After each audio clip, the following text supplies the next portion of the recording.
नमस्कार, मैं हूं पवन त्यागी। पंजाब की सियासत में बीएसएफ का विरोध क्यों, ये एक सवाल है, क्योंकि बीएसएफ हमारे ही देश का सुरक्षा बल है और हमारे देश के बॉर्डर की सुरक्षा करते हैं। जब पंजाब का बॉर्डर पाकिस्तान से लगता हो, ऐसे में इंटेलिजेंस इनपुट हैं और हमने सुना भी है, खबरों में भी आया है कि कई बार पाकिस्तान की तरफ से ड्रोन आया, उससे हथियार गिराए गए, नशे की खेप गिराई गई। और इसको लेकर केंद्र सरकार ने थोड़ा सा एक बदलाव किया कि जिस बीएसएफ को अभी तक पंजाब के बॉर्डर एरिया से 15 किलोमीटर अंदर तक आकर जांच, खोजबीन और गिरफ्तारी करने का अधिकार था, उस अधिकार क्षेत्र को बढ़ाकर 15 से 50 किलोमीटर कर दिया। और यह इसलिए किया क्योंकि जो ड्रोन अभी हाल ही में देखे गए, वो ड्रोन इतने शक्तिशाली हैं कि वो ड्रोन अगले आने वाले दिनों में चंडीगढ़ तक आ सकते हैं, यानी 300-400 किलोमीटर भी अंदर बॉर्डर के आ सकते हैं। ऐसे में बीएसएफ वो दल है, क्योंकि वो बॉर्डर पर रहती है और उन कानूनों के तहत भी कार्रवाई करती है, उसके पास अत्याधुनिक हथियार होते हैं, जानकारी होती है। और इसलिए पूरे देश में ये देखा गया कि जहां जहां जो सीमाएं हैं वो पाकिस्तान से लगती हैं, उन क्षेत्रों में बीएसएफ को अधिकार क्षेत्र ज्यादा दिया गया है। जैसे कि जम्मू कश्मीर है, वहां तो पूरे जम्मू और कश्मीर में कहीं भी बीएसएफ गिरफ्तारी और चेकिंग कर सकती है। लेकिन पंजाब के अंदर इसका विरोध क्यों हो रहा है, जबकि पंजाब संवेदनशील प्रदेश है, वहां पहले भी आतंक की घटनाएं हो चुकी हैं और किस तरह से खालिस्तानी मूवमेंट के नाम पर हमारे देश के एक प्रधानमंत्री स्वर्गीय इंदिरा गांधी का हम बलिदान दे चुके हैं। क्यों? क्योंकि ये आतंकवाद पंजाब में बढ़ा, और पंजाब में इसलिए बढ़ा क्योंकि बॉर्डर लगता है पाकिस्तान से, वहां से हथियारों की खेप आई, वहां से नशे की खेप आई और पंजाब के युवाओं को नशे की लत में डालकर कंगाल बनाया गया, उनके दिमाग को शून्य कर दिया गया और उसके बाद आतंकी गतिविधियां उनसे कराई गई। और इसीलिए आज की डेट में दोबारा से खालिस्तानी मूवमेंट को चलाने का बीड़ा ये चीन ने उठाया है, पाकिस्तान को आगे करके। और ऐसे में केंद्र सरकार ने ये जरूरत समझी कि बीएसएफ को अधिक अधिकार दिए जाएं, और इसको लेकर अगर 50 किलोमीटर कर दिया तो हमने देखा है कि वहां विधानसभा में बाकायदा विशेष सत्र बुलाकर चरणजीत सिंह चन्नी ने इसके खिलाफ प्रस्ताव पास कर दिया कि हम ये प्रस्ताव पास करते हैं, केंद्र सरकार बीएसएफ को दिया गया ये अधिकार जिसमें वो 50 किलोमीटर अंदर तक आ सकता है, इसको वापस लिया जाए। आखिरकार इसकी जरूरत क्यों? वहां आपको बताएं, पूर्व जो मुख्यमंत्री रहे हैं कैप्टन अमरिंदर सिंह, अभी हाल ही में उन्होंने अपनी नई पार्टी बनाई है, लेकिन अभी तक उनका पूरा जीवन कांग्रेस में गया है। कुछ ही दिनों पहले तक वो कांग्रेस में थे। उन्होंने बयान दिया है कि भाई बीएसएफ कोई विदेश की संस्था थोड़ी है, वो विदेशी सुरक्षा बल थोड़ी है कि तुम्हारे अधिकारी को हनन हो रहा है। आप पंजाब की चाहे पुलिस हो, चाहे बीएसएफ हो, चाहे सेना हो, सबका तो काम एक ही है, देश की सुरक्षा करना, लोगों को सुरक्षित रखना, आतंकवाद पर प्रहार करना, नशे कारोबारियों पर प्रहार करना। पंजाब की पुलिस क्या ये कह सकती है कि नशे और आतंक के खिलाफ हम कार्रवाई नहीं करेंगे क्योंकि हम तो पुलिस हैं, ये काम तो एनआईए का है? नहीं, सब मिलकर के एक परिवार है।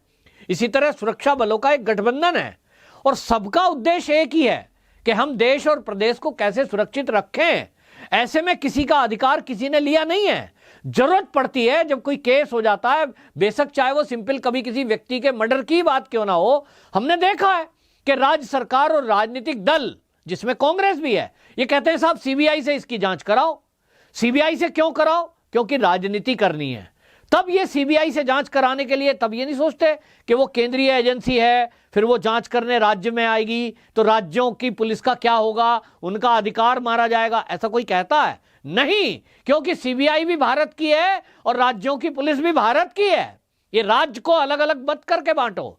लेकिन कांग्रेस है कि बाज नहीं आती, जिसने यहां 70 साल राज किया, लगभग 65 साल, वो बांटो और राज करो वाली नीति पे चलता है। क्षेत्रवाद में बांट दो, जातियों में बांट दो, धर्म के आधार पे बांट दो, अब राज्यों के आधार पे बांट दो, मेरा राज तेरा राज, इस तरह की बातें करते हैं। अरे भारत माता की रक्षा के लिए वो पूरा भारत एक है, हर राज्य उनकी जिम्मेदारी बनती है कि देश का दुश्मन जो है उससे मिलकर लड़ें। लेकिन यहां प्रस्ताव पास कर रहे हैं, 3 कृषि बिल के विरोध में प्रस्ताव पास कर रहे हैं।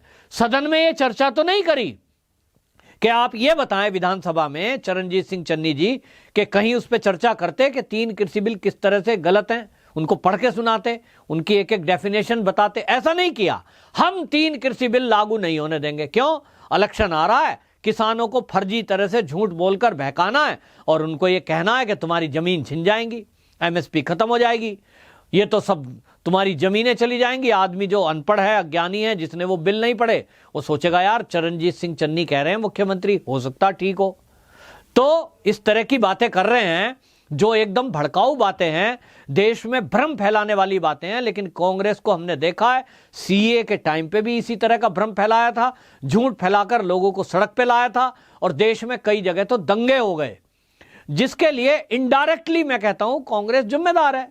क्योंकि कांग्रेस के जो नेता हैं, अगर वो सच्चाई बयान करते और वो ये सबको बताते कि भैया इसमें जो 3 देश हैं, पड़ोसी राज्य, पड़ोसी देश, उनके जो अल्पसंख्यक हैं उनको मान्यता देने का मुद्दा है, किसी को भगाने का नहीं है। जब बीजेपी इस बात को कह रही थी तो मानते, लेकिन नहीं, कांग्रेस ने तो जैसे ठान रखा है कि इस देश में झूठ और भ्रम फैलाकर राज करना है। उनको वोट देता कोई दिखाई दे नहीं रहा। उनको लग रहा है कि अब सब जगह से साफ होते जा रहे हैं। कई राज्यों के चुनाव जो पीछे हुए हैं उसमें तो स्थिति ये थी कि कांग्रेस अपने आप तो जीतने के लिए लड़ ही नहीं रही थी। जैसे पश्चिम बंगाल, मतलब टीएमसी को जिताना है। इसी तरह हर जगह वो उस स्थिति में है कि हम चाहे हार जाएं लेकिन बीजेपी ना जीते। तो बीजेपी को खत्म करने के लिए क्या ये कांग्रेस का संगठन चल रहा है, कांग्रेस गठबंधन चल रहा है? ये सवाल है, बीजेपी को कैसे खत्म कर दोगे? हर व्यक्ति का अपना एक जीवन का उसका भाग्य है, इसी तरह पार्टियों का अपना एक भाग्य है। और हमारे यहाँ ज्योतिषी कहते हैं कि भाग्य जो है वो कर्म से बनता है। तो कर्म जैसे करेगा वैसा उसका फल मिलता है। 60-65 साल जो कांग्रेस ने सत्ता पे कब्जा किया रखा, शासन किया, उसमें उस दौरान में जो कर्म किए होंगे उनका फल तो ये मिलना ही है। तो उस फलस्वरूप आज खत्म हो रही है। और ये आती जाती दुनिया है भाई, इसमें बौखलाहट क्यों है? लेकिन हम पंजाब के मामले में देख रहे हैं कि सारी की सारी कांग्रेस इस पर मौन है और ये राजनीति कर रहे हैं और देश की सुरक्षा को लेकर भी राजनीति कर रहे हैं। जबकि इस मामले में एक होना चाहिए। इससे क्या मैसेज जा रहा है? जो पड़ोसी मुल्क है हमारा पाकिस्तान, उसमें क्या मैसेज जा रहा है? वो तो हंस रहा होगा, बहुत बढ़िया कि इनके जो केंद्र और राज्य आपस में लड़ें और हमें आतंकवादी और नशा भेजना है, हम भेज देंगे, लड़ते रहो तुम आपस में। इस लड़ाई से एक बात और दिख रही है कि जो चरणजीत सिंह चन्नी है, उनका मुख्य ध्यान ड्रग माफिया और आतंक का सामान भेजने वालों के खिलाफ नहीं है। अगर उनकी मंशा ये होती कि भाई उनको देखना है तो फिर उस पर ध्यान लगाओ ना भाई। 15 हो 50 हो, पूरे भारत में कल को क्या होगा?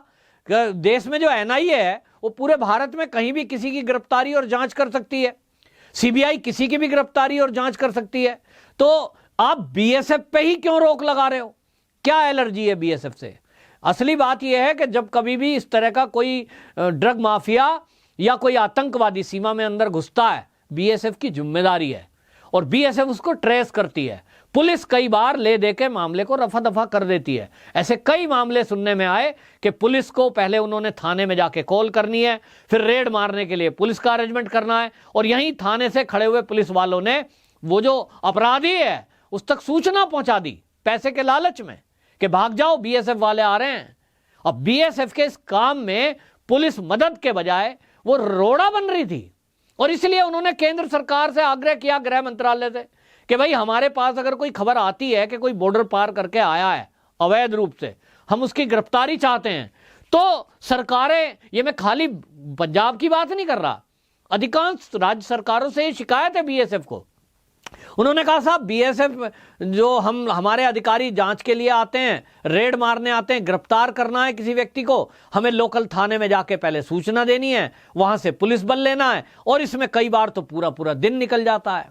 हम इंतजार कर रहे हैं, बैठे हैं, पता लग रहा है कि हम पहुंचे, अपराधी को पहले ही सूचना हो गई। अब ये लोकल जो पुलिस है, इनके गांव-गांव में नेटवर्क है, जान पहचान है, इनको पता होता है कई बार अपराधी कहां, कौन कौन कहां किस गांव में रहता है। तो ये जो गठबंधन है, इस गठबंधन को तोड़ने के लिए ही केंद्र सरकार ने बीएसएफ को ये पावर दी थी। अब कैप्टन अमरिंदर सिंह तो कैप्टन रहे हैं आर्मी में, उनको इस बात की जानकारी है, उनके सामने प्रॉब्लम आई है और इसलिए उन्होंने इसका स्वागत किया है। लेकिन अब यह देखना है कि पंजाब में आने वाला चुनाव देश की रक्षा सुरक्षा के नाम पर वोट करेगा या उसी कांग्रेस को वोट देगा जिसके रहते यहां आतंकवाद बढ़ा था, खालिस्तानी मूवमेंट बढ़ा था और नौजवान युवक आतंकवादी बन गए थे, उनको गोली से मरना पड़ा था। और सबसे विशेष बात यह कि यह वही कांग्रेस है जिसने स्वर्ण मंदिर में घुसने की अनुमति और एक ऑपरेशन चलाया था, जिसने आज तक कहीं और किसी धार्मिक स्थल पर इस तरह से ताबड़तोड़ कार्रवाई करने की अनुमति या सेना को घुसने की अनुमति आज तक नहीं दी है। तो सवाल उठता है, सवाल उठेगा कि क्या आप इस तरह की जो हरकतें कर रहे हो, इस तरह का जो प्रस्ताव पास कर रहे हो, क्या वो तुष्टीकरण के कारण कर रहे हो? क्या आपको एक वर्ग को, एक धर्म विशेष को खुश करना है कि हम आपके साथ हैं, आप करो अपराध, लाओ नशे की खेप, बांटो हथियार? क्या संदेश देना चाहती है कांग्रेस की चरणजीत चन्नी की सरकार? ये उन्हें बताना पड़ेगा। वंदे मातरम।